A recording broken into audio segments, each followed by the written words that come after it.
10 years ago, my brother stole my car and wrecked it. Yesterday, I drove past him while he was waiting at the bus stop. I'm Alex, 32 years old, male. And let me tell you, yesterday I felt a rush of something I can't even put into words. Not quite joy, not quite rage. More like a sick, twisted justice that had been simmering inside me for a decade finally came full circle.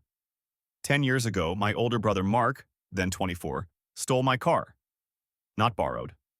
Not asked. Straight up stole it. I had just bought it too. A used 2008 Honda Civic I'd been saving for since I was 16, working every weekend at the hardware store. It wasn't flashy, but it was mine. My first real step into adulthood. I still remember the feeling of gripping the steering wheel that first day, blasting music with the windows down thinking, this is freedom. Mark had always been reckless. Growing up, he was the charmer of the family. Cocky, manipulative, the one my parents always made excuses for. He'd get caught shoplifting? Boys will be boys. He'd flunk out of classes? He's just too smart to care. Meanwhile, if I so much as left a dish in the sink, I was lazy and ungrateful. The golden child versus the scapegoat. It was practically our family's religion. I'll never forget the night it happened. I came home from a late shift and my car was gone from the driveway. For a split second, I thought maybe I'd parked down the street. But then my mom's face gave it away. That pinched, guilty look she wore every time Mark screwed up. Your brother just borrowed it, she said, as if it were no big deal. My stomach dropped. He rolled back in around 3 a.m., the front end smashed like a soda can. Headlights dangling, hood crumpled, windshield spiderwebbed. I could smell the burnt oil and leaking coolant before I even saw the car. He stumbled out, drunk off his ass, laughing like it was some dumb joke. I swear, my body vibrated with a mix of fury and heartbreak. I'd put everything into that car. Every hour of overtime, every skipped night out with friends. And in one night, Mark destroyed it. The fallout? Well, that's where it got even worse. My parents circled the wagons around him like always.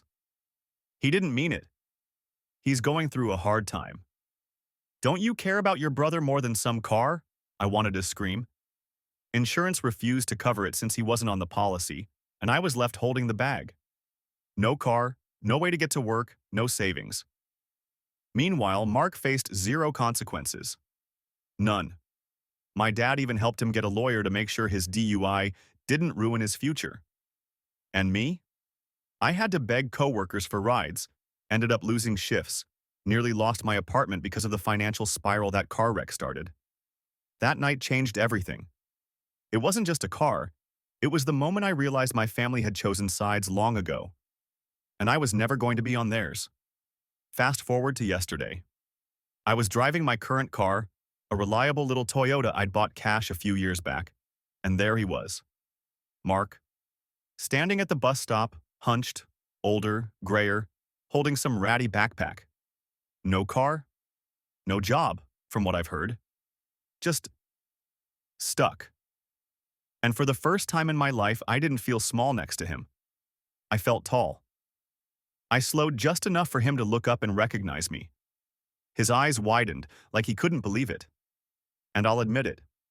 I smiled. Not friendly, not forgiving. Just that cold, sharp smile you give when the universe finally flips the script. Then I drove on. After the wreck, I thought maybe, just maybe, my parents would finally see Mark for who he was. But if anything, they doubled down. My mom would whisper things like, "He's fragile, Alex. He needs our support." As if I wasn't sitting there on the bus every morning, scraping together rides, working double shifts to pay off the wreck he caused. My dad? He straight up told me I should be more forgiving. I wanted to scream, "Forgiveness doesn't fix a crushed engine block. Forgiveness doesn't pay rent." Mark never apologized, not once. Not even a half-assed, "Sorry, man." Instead, he acted like I'd overreacted. I remember one night, maybe 2 months after the accident, we were all at dinner. I'd walked the 3 miles home from work in the rain, my shoes soaked, and Mark swaggered in late, wearing a brand new leather jacket my parents had bought him because he needed something nice for job interviews. He sat across from me, smirked, and said, Still bitter about the car? I don't think I've ever hated someone so viscerally in my life. Those years after were a grind. I worked construction, then warehouse jobs, then finally landed steady work at an auto shop. Every paycheck felt like building a wall between me and them. Slowly, I rebuilt. Saved. Bought another car. Got my own place. Mark, on the other hand, just spiraled. DUI after DUI, fired from jobs, girlfriends who dumped him when they realized he was more parasite than partner.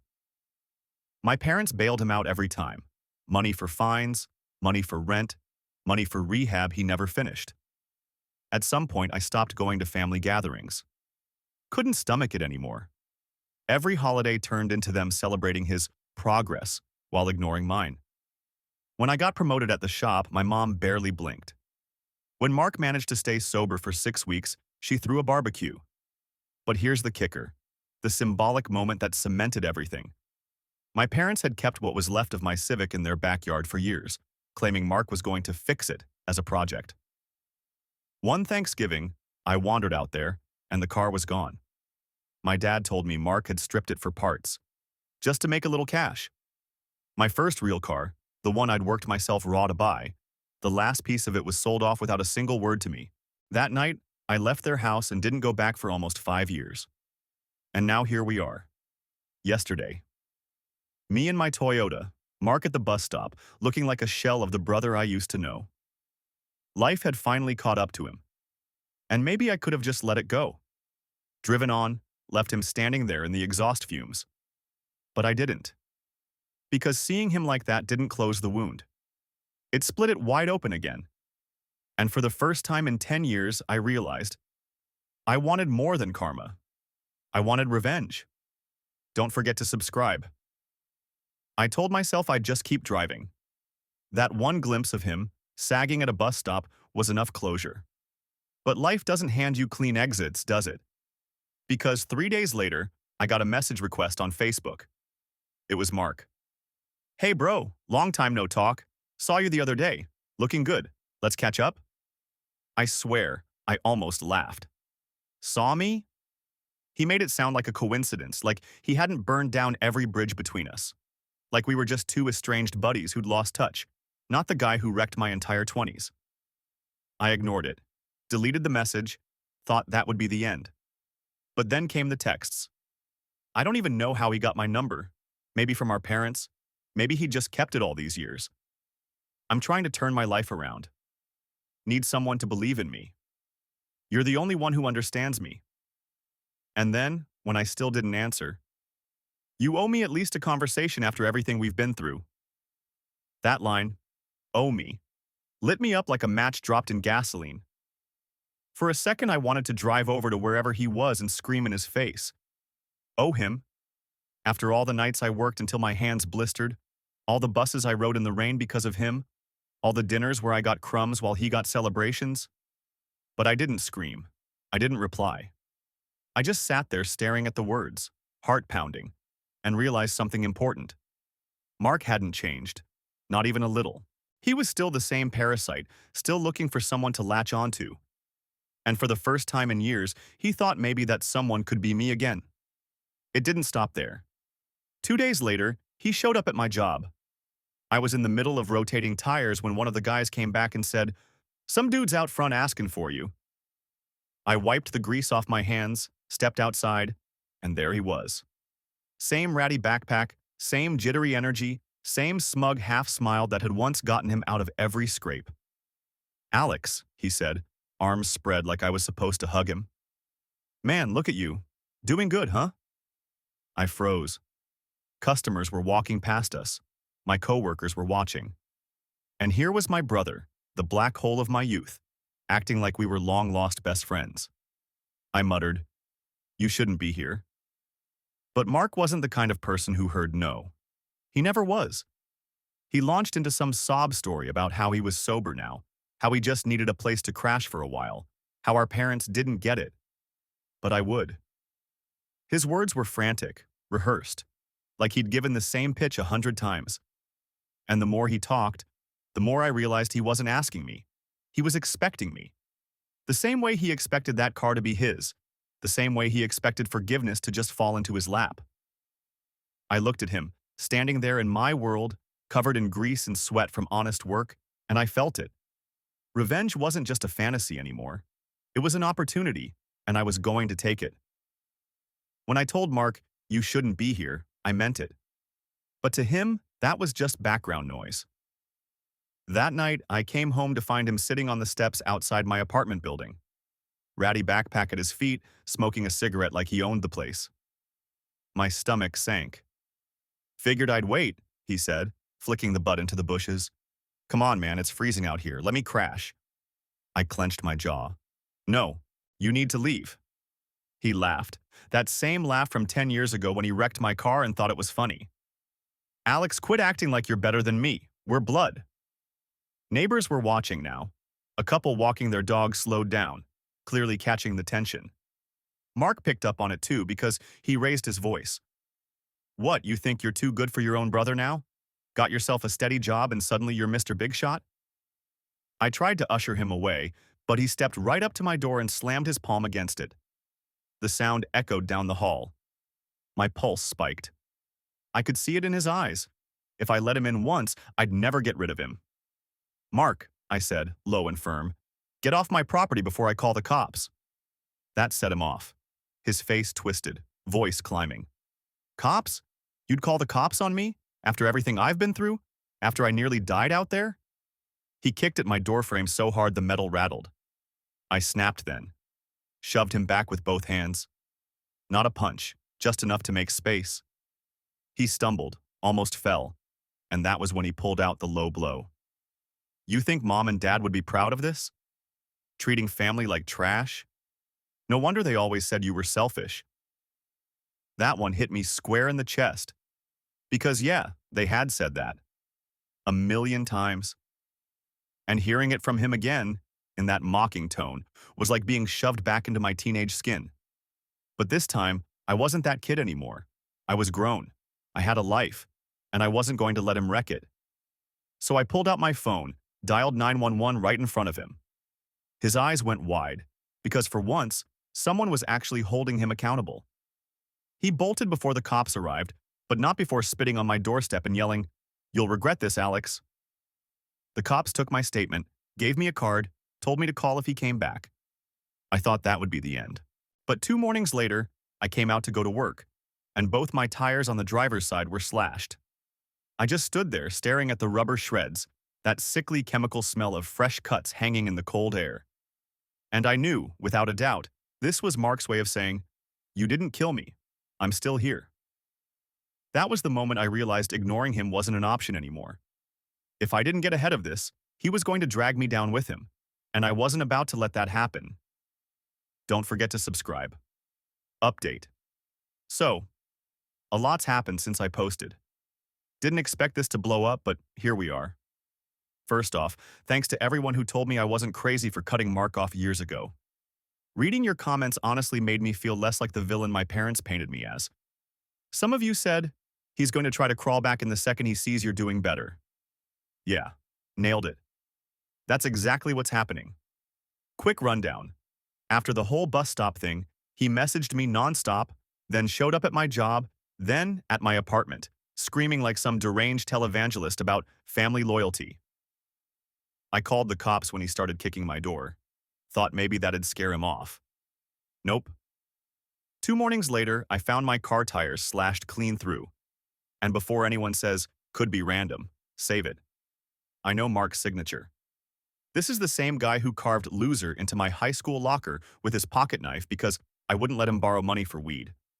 Same guy who poured soda in my Xbox when we were teenagers because I hogged it. Subtle sabotage is his love language. Anyway, some of y'all in the comments said I should cut all contact, maybe get a restraining order. And yeah, I could. But here's the thing. Mark doesn't fear consequences.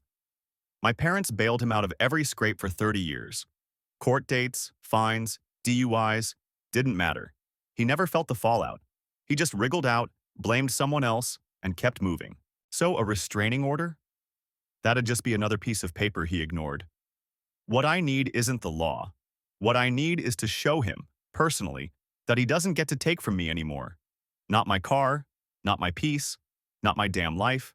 I'm not talking violence. Though, shout out to the commenter who told me to knock his teeth out with a tire iron. Tempting, but nah. What I want is something sweeter, poetic. Something that flips the script he's been writing since we were kids. He wants back in my life?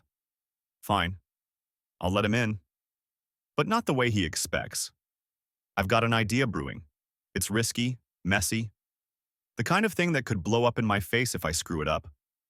But if it works, Mark will finally feel what I felt 10 years ago. The ground ripped out from under him, everything he thought was his crumbling in his hands. I'm done playing defense. Time for payback. The morning after the slashed tires, I sat in my car at the shop waiting for the replacement set to be mounted, scrolling through old photos on my phone. That's when it hit me. Mark had never just destroyed my car. He'd destroyed my freedom. Every time I started getting ahead, he took something. My car, my parents' approval, my peace. So that was where I'd hit him. Mark loved to play the victim. It was his superpower. Every girlfriend, every employer, every friend, he spun his failures into someone else's fault. They didn't understand me. They set me up. They wanted me to fail. I'd listened to him run that script my whole life, and people always fell for it. Until now. Because I knew where he was getting sympathy these days, at the church down the street from our parents' place. I'd heard my mom gush about how the pastor was helping Mark heal, and how the community has been so generous. Translation: he'd found a new nest to bleed dry. So I went. Slipped into the back pew one Wednesday night, baseball cap low, just to watch. And there he was, center of attention like always, telling a circle of wide-eyed people how he was turning his life around, how his brother had abandoned him, how he was struggling to get work because of all the prejudice against people like him. He even fake choked up, dabbing at his eyes with a tissue. I almost laughed out loud. Same act, new audience. That's when the idea crystallized. The next week, I came back, but not empty-handed. I brought a manila folder stuffed full of everything I'd kept over the years. Copies of his mugshots from public record, screenshots of his drunken rants on Facebook, the eviction notice from his old apartment that he'd left in my mailbox by mistake. Even the police report from when he stole my Civic. 10 years of receipts. When it came time for sharing, I stood up. My heart hammered so hard I thought it might shake my voice, but once I started, the words just poured out. I'm Mark's brother. I just wanted to clear a few things up about his story. Heads turned. Mark's face drained of color. I laid it all out, calm and steady. The car theft, the DUIs, the way my parents had shielded him while I paid the price, the sabotage, the lies, the slashed tires just last week. Every page from that folder hit the table like a nail in his coffin. Mark always thought he was untouchable because family would cover for him. So my revenge had to cut that lifeline. It had to be public. I knew he was desperate. After slashing my tires, he still kept texting me. Apologies mixed with threats, manipulative garbage like, I just need a roof, man, I'll pay you back double. He had no clue I was already 3 steps ahead. I told him to meet me at O'Malley's, this dive bar our dad used to drag us to as kids for greasy burgers. Neutral ground. He showed up looking half strung out, clutching that ratty backpack like it held the cure to his whole life. Alex, he said, voice cracking into that fake sincerity he always used when he wanted something. You don't know how much this means. I swear, I'm getting clean this time. What he didn't know was that I'd already tipped off the bar's manager. Told him Mark had a history of starting fights and vandalizing property, and if he acted up tonight, don't hesitate to call the cops. Which, knowing Mark, was guaranteed. We sat down, and I slid him a beer. You want back in my life? I asked. Prove you can handle yourself. Prove you can be normal. It was like dangling meat in front of a starving dog. Within 20 minutes, he was pounding back beers, getting loud, trying to charm women at the next table. Within 45, he was belligerent, knocking over chairs, slamming the table when I wouldn't give him money. And when the bartender told him to calm down, he snapped, threw a glass at the wall. That's when the cops came in. I just sat there, calm. watching them cuff him while he screamed my name like I was supposed to jump up and save him. Alex, don't let them do this. You're my brother. His voice cracked high, panicked. The whole bar staring. Phones out recording. For the first time in his life, there was no dad stepping in with cash, no mom crying to the judge. Just Mark, dragged out into the night, flailing like a child who'd finally run out of second chances. I drove home that night with the windows down, the cold air cutting through me sharp and clean. For once, he was the mess. He was the embarrassment. And I didn't lift a finger to save him. But here's the thing. I should have felt satisfied, triumphant even. Instead, lying in bed later, I felt this weird hollowness.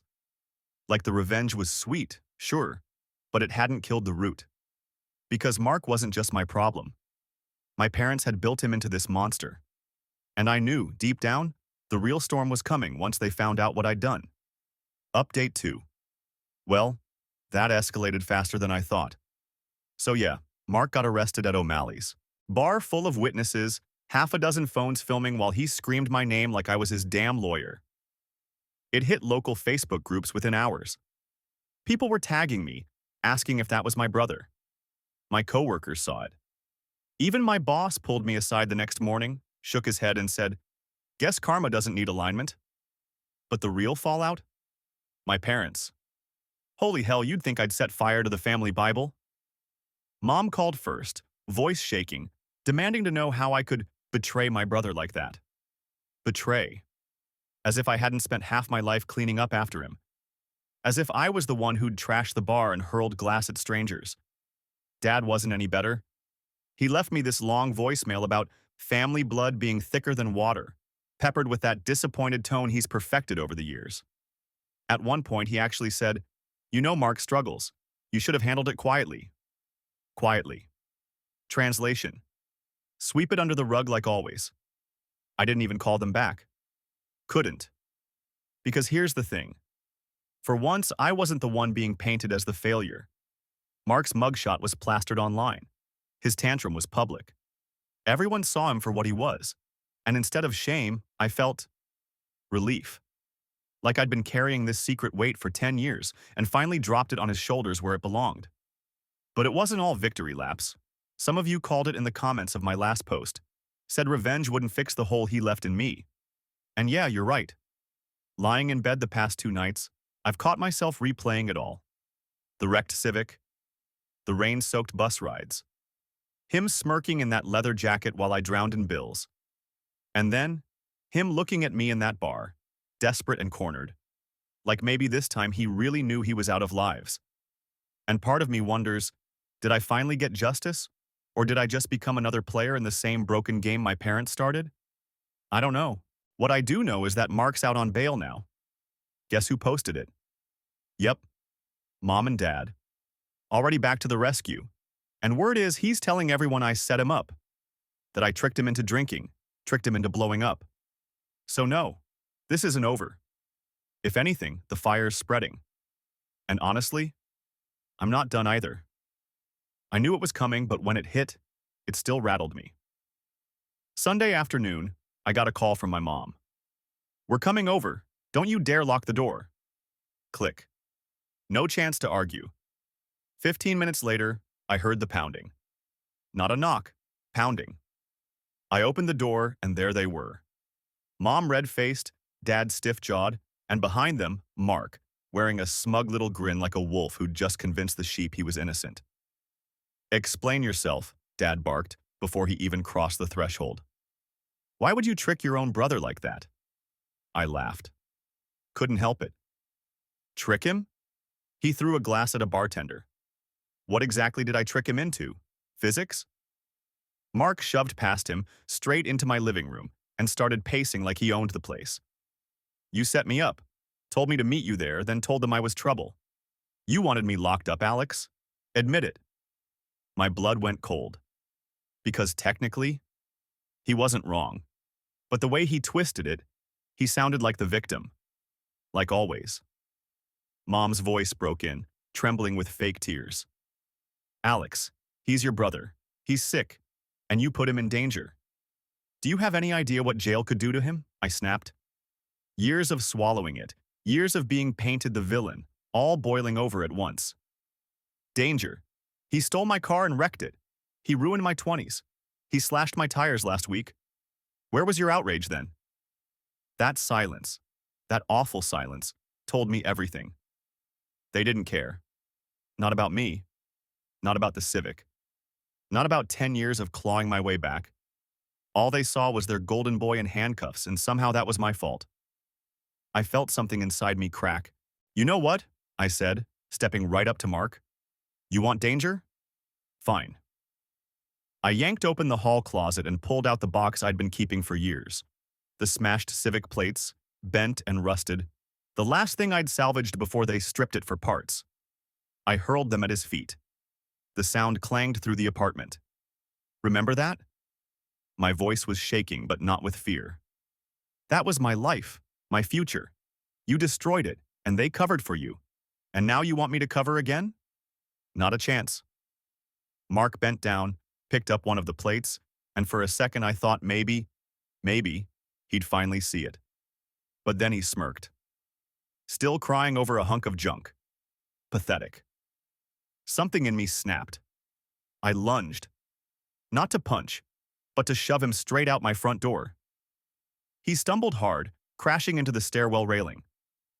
For a second, I thought he'd go tumbling down the whole flight. My parents screamed. He caught himself, but the fury in his eyes was feral. You'll regret this, he spat, clutching the plate in his hand like a weapon. Dad rushed to him, Mom yelling at me that I was a disgrace. Then, just like 10 years ago, they whisked him away, muttering about how I was unstable. And there I was, alone in my apartment, door cracked, Civic plates scattered across the floor. My chest heaving, my hands shaking. But this time was different. Because I wasn't the scared kid with no car, no savings, no voice. This time, I had control. And I wasn't done yet. I didn't sleep after that confrontation. The Civic plates sat scattered across my living room floor, jagged and rusted like ghosts of the past I'd been too scared to bury. I kept replaying his smirk. Still crying over a hunk of junk. That was it. That was all I needed. The next weekend, my parents threw a welcome back dinner for Mark. Because of course they did. Some twisted celebration of his second chance.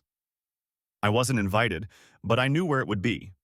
Their house, the same place where I'd been told over and over that I was selfish, ungrateful, not enough. I almost didn't go. But then I picked up those plates, shoved them in a bag, and drove over. When I pulled up, the driveway was packed. Mark's friends, some extended family, all gathered like it was his damn birthday party. Through the window, I could see him holding court at the table, laughing, waving his hands, already rewriting the story. How I'd tricked him, how I'd betrayed him. Everyone nodding along, my parents beaming. Something inside me hardened. I walked straight in. No knocking. The room went dead silent. Mark sneered. Well, look who crawled back. I didn't answer. I just dropped the bag onto the table with a loud metallic clatter, pulled out the bent Civic plates, slammed them down in front of him. This, I said, my voice cutting through the silence, is what you took from me. 10 years of work, 10 years of scraping by, 10 years of being treated like the villain while you burned everything down, and you... I jabbed a finger at my parents. You let him. You cheered while I drowned. Mom started to protest, but I cut her off. No, you don't get to talk. You don't get to rewrite this anymore. The world saw who he is at that bar. Everyone saw. And now you will too. I pulled out my phone and hit play. The video. The one a coworker had sent me of Mark's meltdown. Him screaming, throwing the glass, begging me to save him as the cops dragged him out. The sound filled the dining room, every ugly second of it. Mark lunged for the phone, but I yanked it back. Nope, everyone gets to hear it. The room was frozen. His friends shifted uncomfortably. An aunt whispered something under her breath. Even Dad's face twitched. For once, the mask was cracking. Mark's voice on the recording hit its peak. Alex, don't let them do this. You're my brother. Then the crash of glass. Then silence. I ended the video and slipped the phone back into my pocket, looked around the table at every single one of them. I'm done, I said. With him. With all of you. You want to keep protecting him? Fine. But you don't get me anymore. Not my time, not my energy, not my forgiveness. And with that, I turned and walked out. Behind me, I heard chairs scraping, voices rising, Mark cursing, my mom calling my name. But I didn't stop. I got in my car, started the engine, and for the first time in 10 years, I drove away, not in anger, not in grief, but in freedom. The Civic was gone. The plates were on their table. The wreck wasn't mine to carry anymore. It was his.